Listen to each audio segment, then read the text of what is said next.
ngomong masalah ikhlas keikhlasanmu jek kalah karo kewan. Kewan diengkulmu kuwi wae wong menungso kok kalah karo kewan iki lho. Kewan sing paling ikhlas enek Apa? wedhus.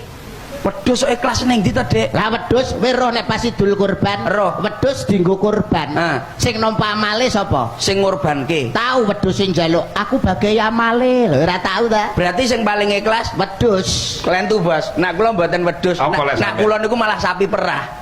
Lah kok sapi perah ikhlas ya? Sapi wedok kek susune diperesi bedina ngono. Isuk peresi, sore peresi, bengi peresi tahu. Terus sapi muni, aku kok mbok peresi tok ora mbok rabi-rabi tahu muni ngono.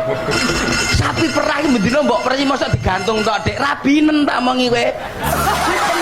Mangku prawan Enake ora karuan. apa sebabe Adeke durung pengalaman. mangku rondo Enake ora sepiruwa. apa sebabe Sebabe wis ombo. Iya ora. kok ketok ombo Sebab wis kulino. kaya kulino Mlebu barang sing dawa. Mas, Apa? kangen. Lekon ngapakno? Pengen kawin. Kawin karo sapi ki lho. Nek tanggoku ana loro. Sidang. Dang digas. Sebutkan 100 nama hewan dalam 10 detik saja. Sulit. Jangan bilang sulit sebelum dilaksanakan itu jangan bilang sulit. Ayo, hitungan. Ayo. Hitungan 1 2 3. Ya. 1 Satu. 2 3. Kirek kadal lho. Alah teh ora wis gak Macan salah. kadal. Salah. Bae kok kadal aku. Salah. Entek wektune. Lah terus piye, Bu? Ya enggak bisa dong, Bu. Ibu bisakah? Gayamu ngono kemetak. Lho kene apa iso?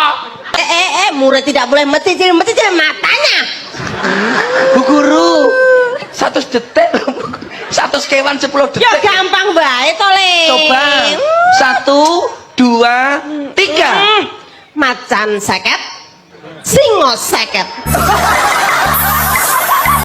Wayang sing paling kuat dhewe sing paling rasa dhewe wayang Werkudara mesti kuwi. kurang rasa. Werkudara rasa lho, Dik. Kurang rasa. Kurang rasa. Ayo wayang sing paling rasa dhewe apa ya, Jal? Wayang sak kotak iki ya sak ngerti to. Teko dalang ngendi-endi sampean sing tau ngetone dalang ndi Mas. Sing paling rasa iki lek wayang iki ya Werkudara. Werkudara utawa Bratasena. Bratasena. Kurang rasa. Wayang sing paling Sak kotak. Wayang sak kotak sing paling rasa wayang ning isor dhewe iki lho. Rasa tumpu kancane ora sambat belas.